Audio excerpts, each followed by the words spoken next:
Hi, welcome to my channel. ಇವತ್ತು simple ಆಗಿ ಈಸಿಯಾಗಿ ಹೀರೆಕಾಯಿ ಸಾರು ಮಾಡೋದು ಹೇಗೆ ಅಂತ ತೋರಿಸ್ತೀನಿ. ಆದರೆ ಅದಕ್ಕೆ ಮುಂಚೆ ನನ್ನ ಚಾನಲ್ನ ಸಬ್ಸ್ಕ್ರೈಬ್ ಮಾಡಿ. ನೋಡಿ, ಈಗ ನಾನು ಒಂದು 3/4 ಗ್ಲಾಸಷ್ಟು ತೊಗರಿ ಬೇಳೆ ತೊಗೊಂಡಿದ್ದೀನಿ. ಈಗ ಇದನ್ನು ತೊಳ್ಕೊಳ್ಳೋಣ. ನೋಡಿ, ಒಂದು ದೊಡ್ಡ ಸೈಜ್ದು ಹೀರೆಕಾಯಿ ತೊಗೊಂಡಿದ್ದೀನಿ. ಕಟ್ ಮಾಡಿ ತೊಳೆದು ಇಟ್ಕೊಂಡಿದ್ದೀನಿ. ಇವಾಗ ಇದು ಕೂಡ ಹಾಕ್ತಿದ್ದೀನಿ. ಒಂದು ಈರುಳ್ಳಿ, ಒಂದು ಟೊಮೆಟೊ. ಈಗ ಇದನ್ನು ಸ್ಟವ್ ಮೇಲೆ ಇಡೋಣ. ಒಂದು ಗ್ಲಾಸಷ್ಟು ನೀರು ಹಾಕ್ತಾಯಿದ್ದೀನಿ. ತರಕಾರಿ ಬೇಳೆ ಎಲ್ಲ ಮುಳುಗೋಷ್ಟು ಮಾತ್ರ ಹಾಕಿ, ಅರಿಶಿನ ಹಾಕಿ, ಒಂದು ಅರ್ಧ ಸ್ಪೂನು ಎಣ್ಣೆ ಹಾಕಿ, ಹಸಿ ಕೊಬ್ಬರಿ ಹಾಕ್ಕೊಳ್ಳಿ. ನೋಡಿ, ಈಗ ಕುದೀತಾ ಇದೆ. ಮುಚ್ಚಳ ಹಾಕೋಣ.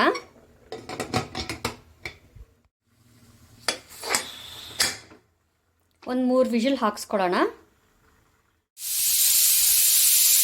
ನೋಡಿ, ಈಗ ಇದು ಆಗಿದೆ. ಇದೊಂದು ಟೊಮೆಟೊ ತೆಕ್ಕೊಂಡು ಸಪ್ರೇಟ್ ಬೌಲ್ಗೆ ಹಾಕ್ಕೊಳ್ಳೋಣ. ಇವಾಗ ಇದ್ರದ್ದು ಸಿಪ್ಪೆ ತೆಗೆದುಬಿಟ್ಟು ಎಲ್ಲ ಸ್ಮ್ಯಾಶ್ ಮಾಡ್ಕೊಳ್ಳೋಣ. ನೋಡಿ, ಈಗ ಇದೆಲ್ಲ ಈಗ ಈ ಥರ ಇಸುಕ್ಕೊಬಿಡೋಣ. ಇವಾಗ ಬೇಯಿಸ್ಕೊಂಡಿದ್ವಲ್ಲ ಹೀರೆಕಾಯಿ, ಅದೆಲ್ಲ ಇದಕ್ಕೆ ಹಾಕ್ಕೊಬಿಡೋಣ.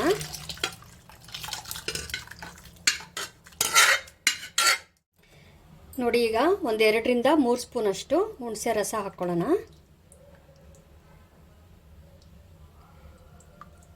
ನೋಡಿ, ಹೀರೆಕಾಯಿ ಬದಲು ಬೇರೆ ತರಕಾರಿಗಳನ್ನ ಕೂಡ ಹಾಕಿ ಈ ಥರ ನೀವು ಮಾಡ್ಕೋಬೋದು. ಒಂದು ಅರ್ಧ ಸ್ಪೂನು ಖಾರ ಪುಡಿ, ಅರ್ಧ ಸ್ಪೂನು ಧನಿಯಾ ಪುಡಿ, ರುಚಿಗೆ ತಕ್ಕಷ್ಟು ಉಪ್ಪು.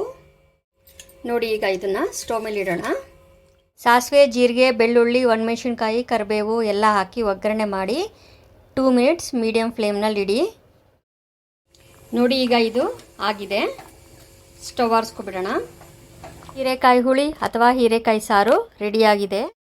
ನೋಡಿದ್ರಲ್ವಾ ಹೀರೆಕಾಯಿ ಹುಳಿ ಹೇಗೆ ಮಾಡೋದು ಅಂತ. ನಿಮಗೆ ಇಷ್ಟ ಆಗಿದೆ ಅಂತ ಅಂದ್ಕೊತೀನಿ. ಲೈಕ್ ಕೊಟ್ಟು ಕಮೆಂಟ್ ಮಾಡಿ. ಮತ್ತೆ ಸಿಗ್ತೀನಿ. Thank you.